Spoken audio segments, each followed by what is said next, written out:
Hello guys. आज हम लोग कंपाउंड सेंटेंस बनाना सीखेंगे। तो कंपाउंड सेंटेंस गाइस ये पहला पार्ट है। और गाइस नोट में यहाँ पर देखिए मैंने लिखा है कि दो या दो से अधिक साधारण वाक्यों को जोड़ करके कंपाउंड सेंटेंस बनाने का नियम। तो गाइस आगे देखिए यहाँ पर क्या है। कंपाउंड सेंटेंस कोऑर्डिनेट कंजंक्शन से बनता है जिसमें दो क्लॉज होते हैं। कंपाउंड सेंटेंस हमेशा ध्यान रखिएगा गाइस, कोऑर्डिनेट कंजंक्शन जो होता है उससे बनता है। और जो कि कंपाउंड सेंट बनाने के लिए इसमें देखिए दो क्लास आपको मिलते हैं। दोनों क्लास कौन कौन से है गाइस देखिए, एक प्रिंसिपल क्लास है और दूसरा कोऑर्डिनेट क्लास है। ओ गाइस अब नीचे देखिए आपका दिया क्या है। कंपाउंड सेंटेंस सदैव कोऑर्डिनेट कंजंक्शन से बनता है जो चार प्रकार का होता है। गाइस ऊपर पे थोड़ा सा नोटिस करिएगा, मैंने यहाँ पे क्या लिखा है, कंपाउंड सेंटेंस कोऑर्डिनेट कंजंक्शन से बनता है जिसमें दो क्लास होते हैं। और नीचे वाले में बताया कि आपको कि कंपाउंड सेंटेंस सदैव कोऑर्डिनेट कंजंक्शन से बनता है जो चार प्रकार का होता है। मतलब कि कंजंक्शन जो कोऑर्डिनेट कंजंक्शन है वो चार प्रकार का होता है। तो गाइस तो अब हम आते हैं इन चारों के बारे में, एक एक करके बारी बारी से जान लेते हैं कौन कौन से होते हैं। देखिए गाइस पहला आपका क्या है, कम्युलेटिव कंजंक्शन।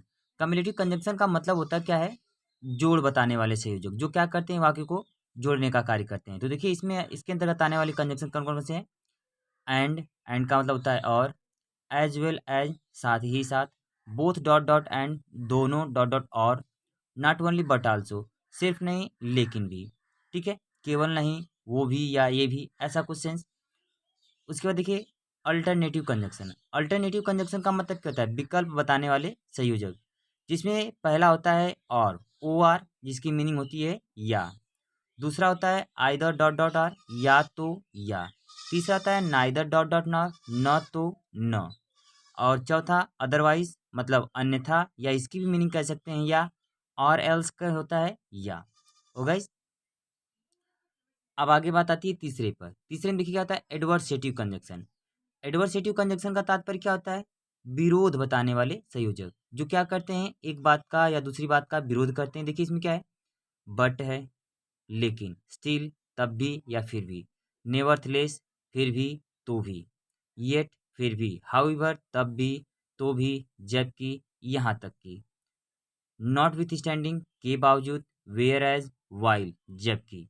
तो गाइस तो ये एडवर्सेटिव के अंतर्गत आने वाले कंजंक्शन है। लास्ट है आपका देखिए guys illative conjunction. Illative conjunction का मतलब क्या होता है, परिणाम बताने वाले संयोजक। इलेटिव कंजंक्शन का मतलब होता है परिणाम बताने वाले संयोजक। इसके अंतर्गत देखिए आता है सो, देयरफॉर, हेंस। इन तीनों का अर्थ देखिए क्या होता है, अतः या इसलिए। इन तीनों का अर्थ है अतः या फिर इसलिए। लेकिन इसमें फॉर क्या है, एक कंजंक्शन के रूप में यूज हुआ है, जहाँ पर इस कंजंक्शन का तात्पर्य निकलने वाला है क्योंकि। हालांकि प्रीपोजिशन के तौर पर अगर देखा जाए तो कंजंक्शन का जो अर्थ होता, प्रीपोजिशन का जो अर्थ जो होता है फॉर का, वो होता है के लिए। लेकिन यहाँ पर एक कंजंक्शन के रूप में यूज किया गया है तो इसका तात्पर्य निकलने वाला है क्योंकि। गाइस आई होप ये गाइस जितनी बातें आपको क्लियर हो गई होगी, स्पष्ट हो गई होगी, इसमें आपको कोई डाउट नहीं होगा। तो अब हम चलते हैं आगे। फर्स्ट ऑफ जो आपका है यहाँ पर देखिए, कम्युलेटिव कंजंक्शन का प्रयोग करके हमें सिंपल सेंटेंस बनाना है। तो कम्युलेटिव का अर्थ मैंने क्या बताया आपको, जोड़ बताने वाले संयोजक। तो अब हम इसका प्रयोग करके सिंपल सेंटेंस बनाना सीखेंगे। हो गाइस तो गाइस जो पहला है आपका कम्युलेटिव कंजंक्शन है। हम चारों कंजंक्शन का वन बाय वन करके कंपाउंड सेंटेंस बनाना सीखेंगे। लेकिन पहले हम जा रहे हैं कम्युलेटिव कंजंक्शन का प्रयोग करके कंपाउंड सेंटेंस बनाना। तो इसमें आपके अंतर्गत आने वाले कंजंक्शन तो आपको पता हो ही गए हैं, आप सब देख ही चुके हैं। तो अब हम इसके नियम पर आते हैं। तो आपका नियम क्या है देखिए, यहाँ पर रूल एक है, यदि एक घटना के बाद दूसरी घटना हो, यदि एक घटना के बाद दूसरी घटना हो, वो भी कंटिन्यू फॉर्म में, जैसे एक घटना हो गई फिर दूसरी हुआ फिर तीसरी हुआ फिर चौथी हुआ, इस तरीके का अगर प्रोसेस मिल रहा है तथा दोनों वाक्यों में एक तरह का भाव प्रकट होता है, तो वहाँ एंड का प्रयोग करते हैं हम। तो गाइस ये आपका हो गया एंड का प्रयोग। और नीचे देखिए आपका सेकेंड रूल में क्या आता है, जब ये दो फाइनाइट वर्ब को जोड़े, तो ये बात मैं आपको एंड के यूज़ में बता चुका हूँ पहले ही कि अगर यह दो नाउन को या फ्रेज को जोड़ता है तो सिंपल बनता है, और जब फाइनाइट वर्ब को जोड़े तो यह कंपाउंड सेंटेंस बनता बनता है। तो दो नाउन को जोड़े तो सिंपल सेंटेंस बनने लगता है। तो गाइस और तीसरी बात देखिए, बड़ी इंपॉर्टेंट चीज़ है यहाँ पर तीसरी बात, यदि सिंपल सेंटेंस में एंड के स्थान पर as well as, both dot dot and का प्रयोग। तो यहाँ पर गाइज थोड़ा सा मिस्टेक है, जो है ये कंजक्शन आपका बोथ डॉट डॉट एंड होता है, तो मैं छूट गया लिखना इसको, भूल गया। बोथ डॉट एंड का प्रयोग हो तो यह कंपाउंड हो जाता है। तो गाइज इस तरीके से यह बनता है। आई होप गाइज ये बातें आपको पूरी स्पष्ट हो रही होगी, और मेरे हिसाब से कि आप इसका नोट्स बना लीजिएगा। गाइज अगर आपको वीडियो अच्छी लग रही हो तो प्लीज़ वीडियो को लाइक शेयर और चैनल को सब्सक्राइब जरूर करें। साथ में बेल आइकन भी दबाएं, जिससे कि हमारी वीडियो नोटिफिकेशन आपको मिलती रहे। तो गाइज अब हम चलते हैं एग्जाम्पल पर। तो देखिए एग्जाम्पल क्या है आपका, फर्स्ट ऑफ एग्जाम्पल देखिए यहाँ पर है, a stranger came to me, he gave me book, he went back. देखिए एक ही व्यक्ति की तीनों यहाँ पर क्रियाकलाप को दिए गए हैं, और आपको करना क्या है कि इसमें कहा क्या गया है कि अगर ये एक व्यक्ति ने इन सभी कार्यों को किया है, अगर ये ऐसा सिस्टम होता है कि यहाँ आपको एक वर्ड या फ्रेज को जोड़ने को मिल जाता, तब तो आप क्या करते, सिंपल बना देते हैं। लेकिन यहाँ पर तीनों चीज़ें अलग अलग हैं, सिर्फ सब्जेक्ट इक्वल हैं। तो आप सब्जेक्ट तो हो गया आपका, क्या कहेंगे आप, अ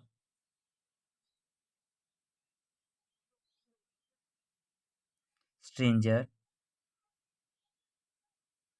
केम टू मी। तो गाइस देखिए अगर ऐसा प्रोसेस बार बार आपको मिलता है, चाहे दो सेंटेंस हो या चार हो या पांच हो, तो आपको क्या करना है, सभी सेंटेंसेस को ऐसे ही लिखते जाना है। सिर्फ आपको सब्जेक्ट यहाँ से हटा देना है, कॉमा कर दीजिए, उसके बाद कहिए gave me a book. Guys यहाँ पर नहीं है तो इसको नहीं लिखेंगे, गेव मी बुक। अब यहाँ पर आप क्या करेंगे, तीसरे वाले में आप एंड से जोड़ देंगे, and went back, and went back. तो गाइज तो आपको मैं एक बात बता दूं कि अगर ऐसा प्रोसेस आपको मिलता है, तो आपको क्या करना है कि जितने भी आपके आ रहे हैं सेंटेंस, सबको आप कॉमा देकर लिखते जाएंगे, और लास्ट के जो सेंटेंस आपके होंगे उसी में आपको एंड का यूज करना है, आपका कंपाउंड सेंटेंस बन जाएगा। और इसी सेंटेंस को आप इस तरीके से बना सकते हैं। तो नेक्स्ट एग्जाम्पल देखिए, ही was marked absent, he was turn out of the class. तो इसको आप देखिए एंड की सहायता से, एज वेल एज, और इसके बाद नॉट ओनली बट आल्सो, इन सभी सेंटेंस से आप इसको क्या कर सकते हैं, बना सकते हैं। जैसे देखिए आपको इसको दो सेंटेंस हम यहाँ बनाते हैं, he was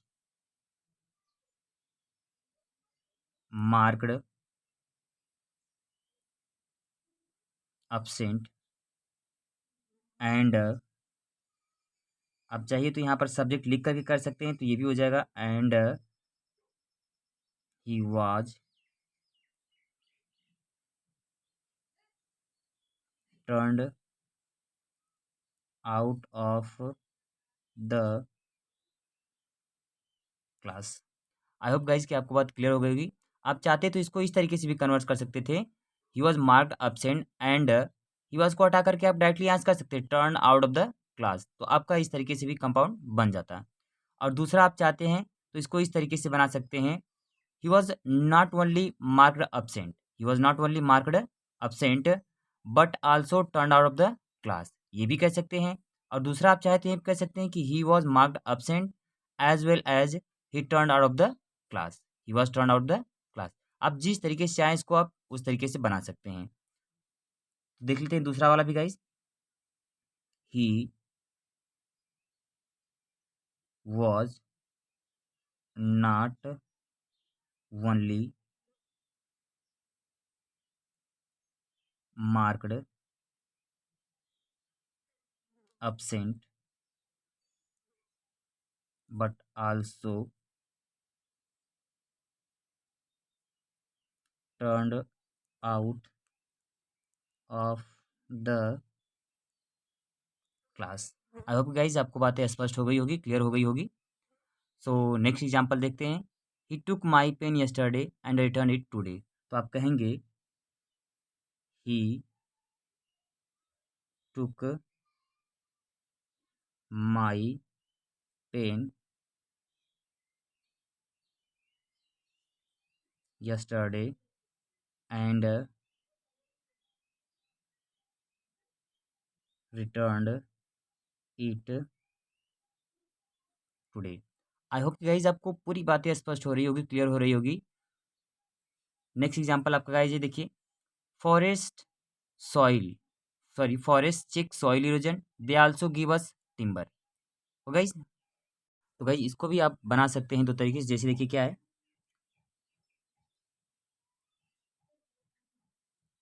forest not only check soil erosion, अब यहाँ से ऐड कर दीजिए but also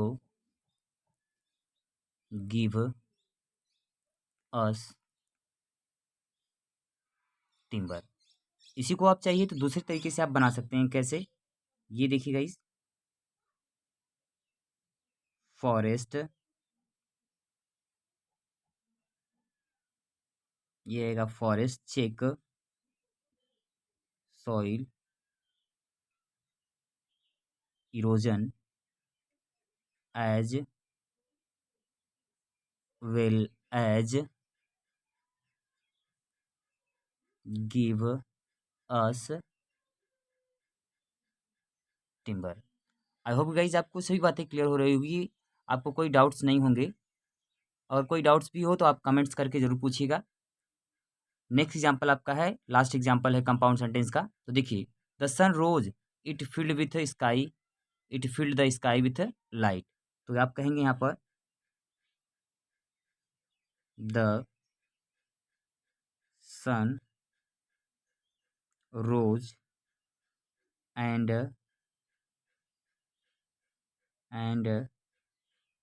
it filled the sky with light। Thank you guys watching for this video अगर आपको अच्छी लगी हो तो प्लीज़ वीडियो को लाइक शेयर और चैनल को सब्सक्राइब जरूर करें। साथ में बेल आइकन भी दबाएं जिससे कि हमारी वीडियो नोटिफिकेशन आपको मिलती रहे।